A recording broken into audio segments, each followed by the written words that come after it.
Alright guys, so in this video I'm going to be discussing the hypothetical, what if Mohamed Atta was stopped at the airport in Maine, as it was reported by one of the security there that they were looking at Atta and the muscle hijacker that was with him, because remember I did a video on Mohamed Atta going to Portland, Maine, likely to try and divert and go through security at that airport, a smaller airport, get a connecting flight through Boston Logan, and then go on their cross-country flight. Now, this hypothetical, there's a few ways I can approach this. What if Atta gets stopped at the airport in Maine? Does the entire plan go awry? Do the other three main hijackers who were going to be the pilots still go forward with their plan? Do they call the entire thing off? Do the other main hijackers just go on their planes and kind of go about it as usual, not do the hijacking and then plan it another time? There's a lot to consider, but let's just say under this hypothetical, they do catch Atta in Maine at around 5:40 in the morning on September 11th. I guess we're just left to speculate on the potential protocol of what the hijackers would actually do. Now, the hijackers had been caught testing airport security in the months leading up to the event, and there were people and bystanders that admitted and said, these dudes are acting very strange. They were taking videos of the security checkpoints and how they were operating, and you just have to figure if they would have pulled those guys aside and said, we got to look into you here a little bit, they would see some pretty weird things, like the amount of movement they did, the pilot courses they took down in Florida, and you would figure it would lead them to the entire network and the whole operation of the plan. And I understand people believe, well, the government already knew beforehand. That's really not what I'm arguing. Obviously, that's a completely different topic for another day. I'm just saying the hypothetical. Let's just say some random security in Maine sees Mohamed Atta, who was the main leader on the ground of this entire operation, and stops him.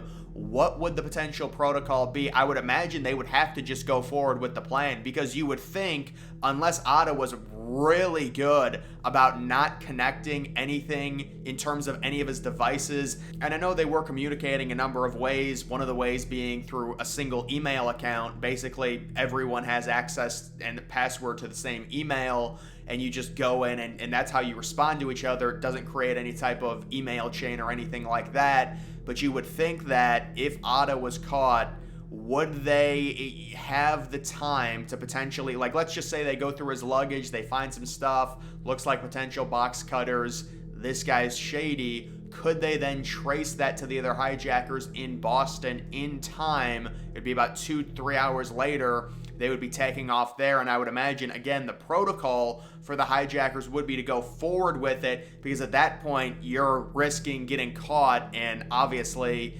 they would rather go through with their plan than be caught and be detained by whether it's the airport security, maybe the FBI, something like that. And then you also have the idea, what if they were caught long before 9/11 actually happened?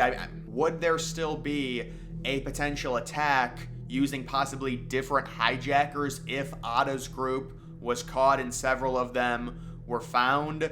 At that point, it's not like they're going to introduce TSA or anything like that, because, if they catch the hijackers before they're even in the plane, even if they knew they were going to crash the planes into buildings, I don't think there would be that drastic of a response. And the American people, say what you want about TSA and airport security, all of that took away a lot of freedoms. And obviously they made that sacrifice because of the horrific events of September 11th. That's really the only way the government is or I guess there's other ways, but when it comes to that type of infringement on privacy, the only way the government would be able to do something like that and enact something like that in the United States would be through a horror event, to where the citizens agree, in our best safety, it's right that we really up security at the airport, even if we have to sacrifice our personal privacy. And that's really what happened. So there would be no TSA. If they were caught well beforehand and the event never happened, none of that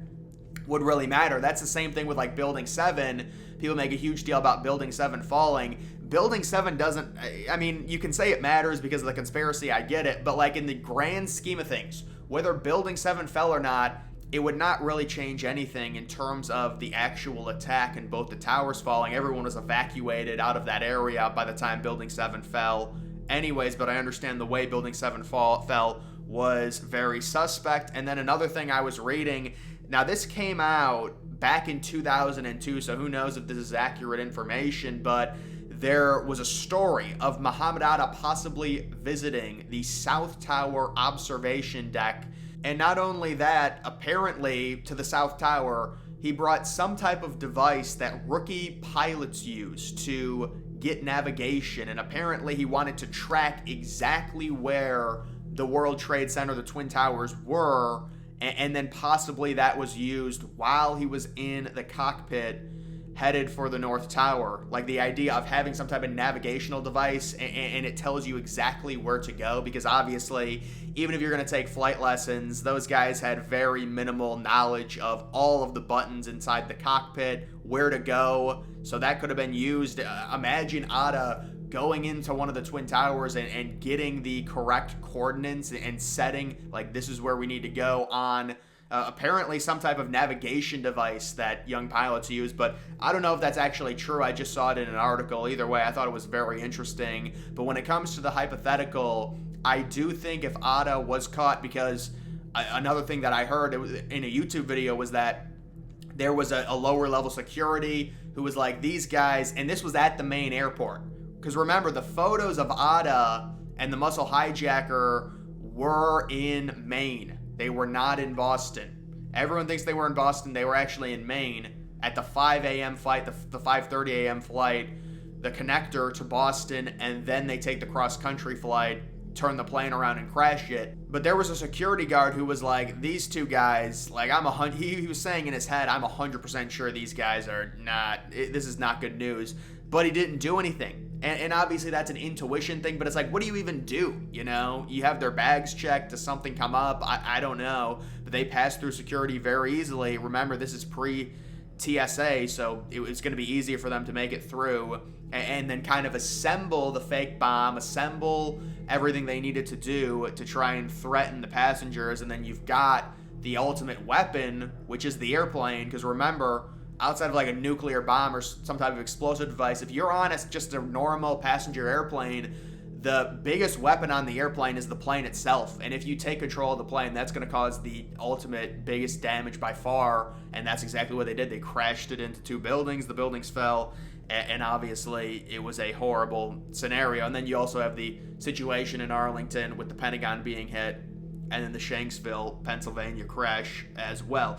But either way, that's just the hypothetical. I do think, you know, I can just speculate on what the protocol was with them, but I think it would probably be, you got to do this now because otherwise we're going to get figured out. Imagine Atta gets stopped, they do some research into him, and their whole operation gets foiled. That's probably why they said if any of them get stopped, just go through completely. And they did have dry run flights, and there were reports, and maybe I'll do a separate video on it, of the dry run flights that the hijackers went on in the months leading up to 9/11. There might have been a flight that was 1 month exactly that they went on before 9/11, so it would have been August 11th. I don't know if that's right. It was like around a month before, but there were several different ones, and maybe I'll have to talk about that. But either way, guys, that is going to do it for this video. Make sure you follow me on X. Link to that's always in the description.